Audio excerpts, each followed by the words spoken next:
Et pour revenir donc sur ce premier match amical et sur l'état d'esprit de l'équipe nationale, nous avons le plaisir d'avoir avec nous par téléphone Monsieur Mohamed Abou Samba, commentateur sportif. Bonjour.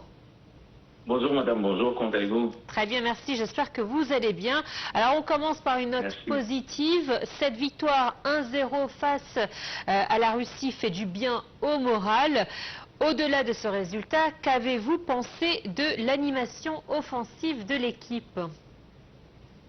Oui, en fait, on avait besoin d'avoir un match pareil, une victoire pareille avant de partir aux US.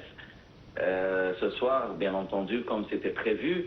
Et c'était très important aussi de monter l'état d'esprit des joueurs et d'être sûr sur l'état physique de certains joueurs qui avaient pas mal, ou qui souffraient justement de pas mal de blessures il y a quelques semaines, comme Mohamed Abdelmenem par exemple. Et la preuve, on a vu Mohamed Abdelmenem comme titulaire de début de match contre la Russie. Il a fait un bon match, il a assuré le central défensif de l'équipe égyptienne. Par contre, par rapport à l'offensif de l'équipe d'Égypte, selon le plan de Hussam Hassan, je vois que Hussam Hassan, il ne va pas compter ou il ne va pas beaucoup appuyer sur le fait d'avoir un numéro 9 ou un vrai numéro 9 sur le terrain. Il va jouer avec Omar Marmoush, bien sûr, avec deux ailes qui seront bien évidemment Mohamed Salah à droite et Trezeguet à gauche. Mais le problème, à mon avis, c'est que si on ne le souhaite pas, bien sûr, et on souhaite toute la santé à tous les joueurs, mais si jamais Omar Marmoush il va avoir une blessure ou un carton rouge ou deux cartons jaunes, je crois qu'on aura vraiment un problème parce qu'il n'y a pas un remplaçant pour Omar Marmoush. Il n'y a que Hamza Abdelkarim. Hamza, il est toujours jeune. Je crois qu'on avait besoin d'un vrai numéro 9, comme vous dites, comme Mustafa Mohamed, comme un autre joueur. Je trouve que Ahmed Yasser, c'est le meilleur buteur de la Ligue, de Nile League cette année. Donc je crois qu'il méritait au moins une place comme un numéro 9 avec Hussam Hassan. Mais finalement, sans le choix de Hussam, c'est trop tard d'en parler. Hussam Hassan, il connaît bien sûr son équipe, il connaît ses choix, il sait qu'est-ce qu'il va faire. C'est un entraîneur qui a plus que 20 ans d'expérience. Mis à part ça, il était le meilleur avant-centre ou le meilleur numéro 9 de l'histoire du football égyptien. Et on compte beaucoup sur ces choix où on souhaite bien sûr qu'on va au moins avoir 4 points pendant le premier tour, le tour préliminaire de la Coupe du Monde, chose qui va nous aider énormément afin de se qualifier pour le deuxième tour ou la deuxième phase. Alors justement, en tant qu'ancien numéro 9, pourquoi ne pas garantir ce poste qu'il a très bien connu et dont il a été le meilleur? Pourquoi ne pas avoir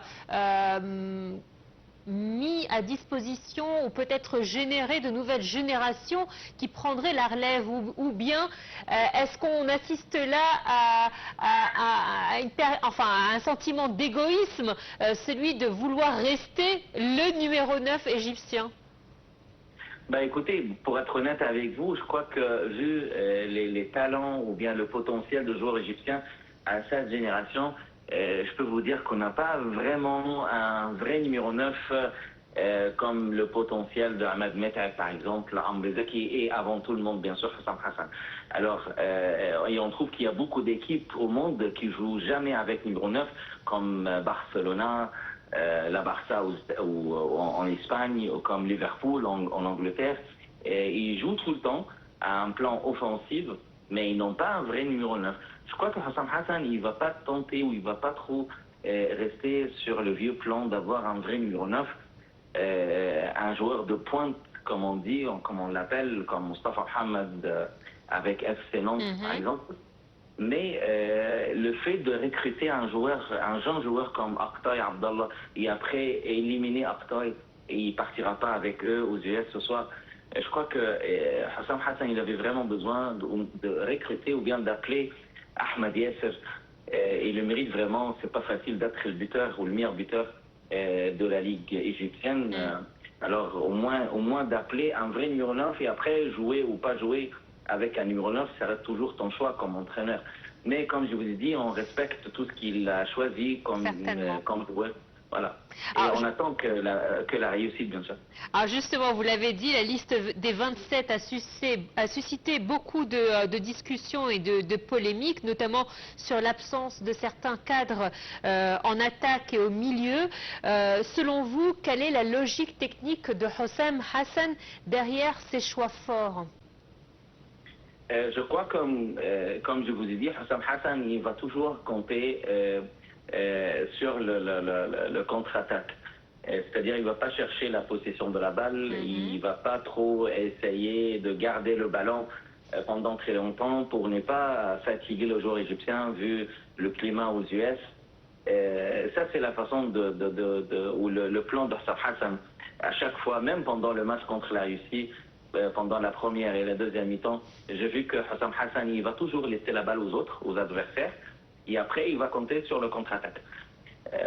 C'est pour ça qu'il va toujours compter sur la vitesse des ailes égyptiens, notamment Hossam, Mohamed Salah, bien sûr, et avec Omar Marmouche et Trezeguet.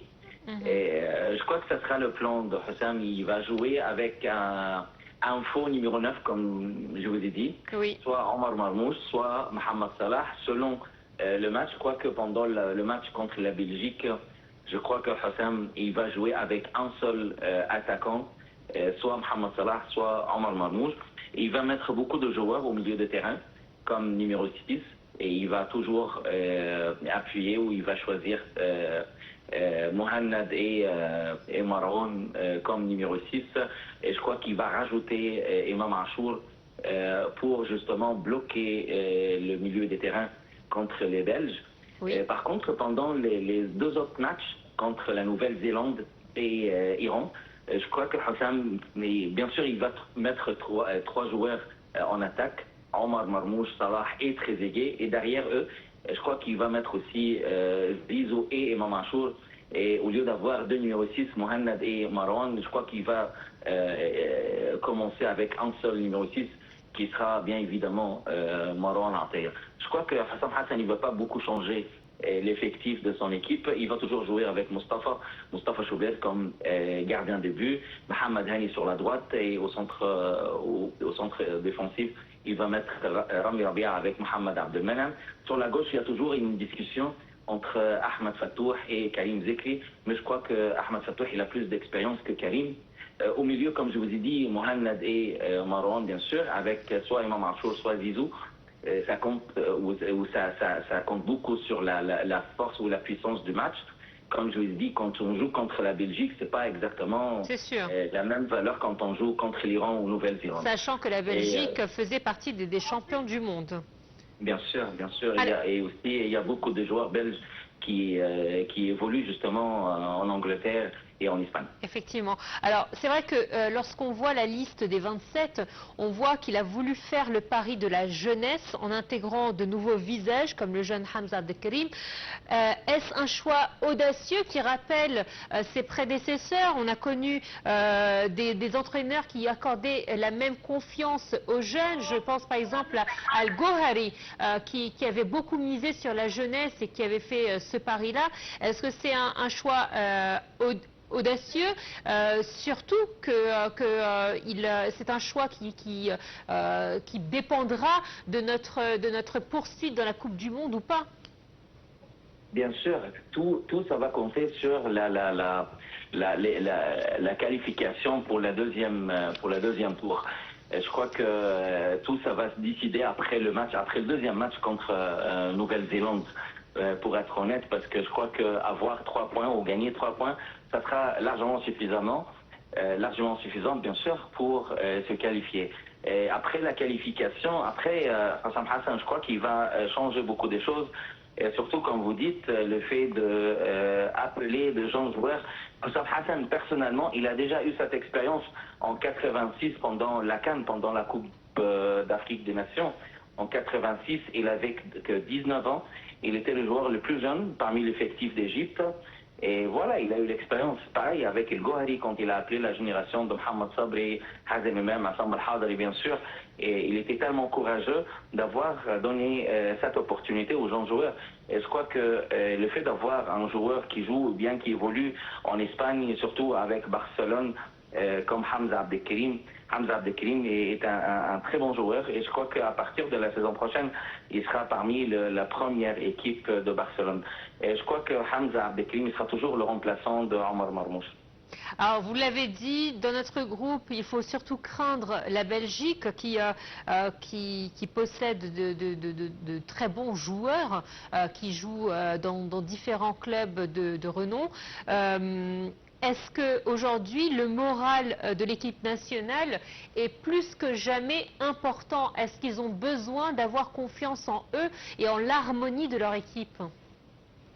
Oui, bien sûr, je crois qu'ils ont déjà cette harmonie, ils ont déjà cette confiance, mais je ne peux pas vous cacher le fait de jouer un match contre le Brésil une semaine seulement avant le début de la Coupe du Monde, ça me fait flipper un peu pour l'état d'esprit des joueurs. Et je vous dis pourquoi, je vous donne mes raisons.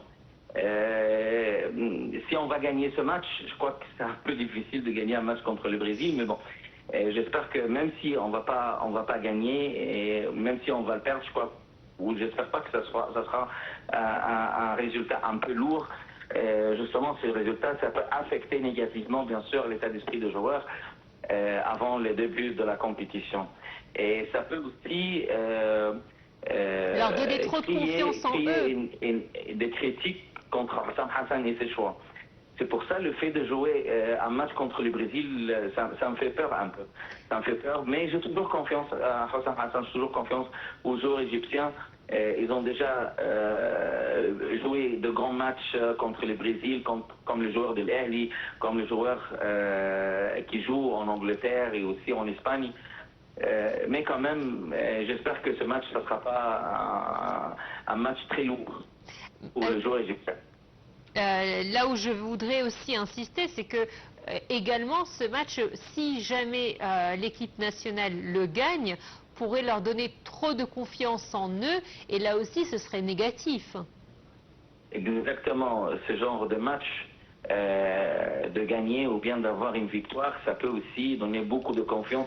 Un excès de confiance, c'est comme l'excès de la baisse de l'état d'esprit, ça peut affecter aussi l'effectif. Donc j'espère que ce match, ça sera un match de challenge, ça sera un match d'effort contre une grande équipe comme le Brésil.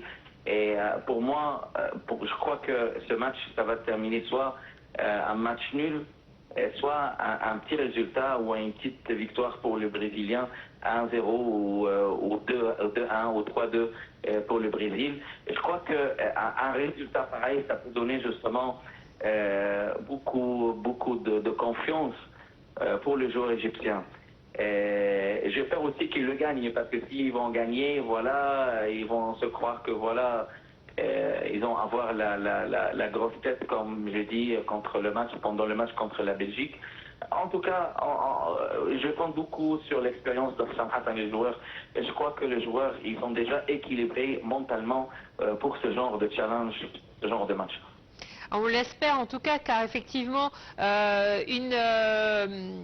une bonne participation à la Coupe du Monde serait un nouveau chapitre qui s'ouvre dans l'histoire sportive de l'Égypte, et nous en avons besoin.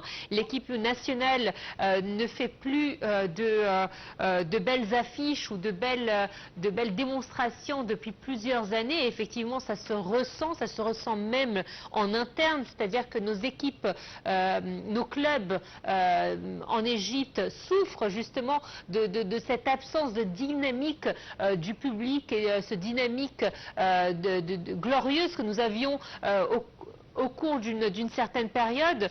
Est-ce qu'il est temps que effectivement le football reprenne sa place, et plus précisément le football égyptien reprenne sa place glorieuse dans le continent et à l'international?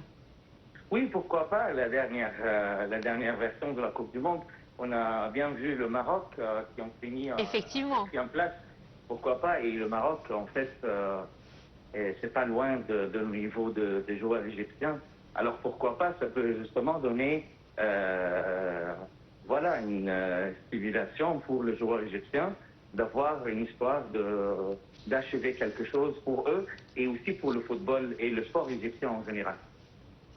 Mohamed Abou Samra, merci à vous d'avoir été des nôtres ce matin pour nous parler justement de ces matchs préparatifs de l'équipe nationale en vue de la Coupe du Monde. Merci infiniment. Je rappelle que vous êtes commentateur sportif. Une courte pause et on se retrouve tout de suite après.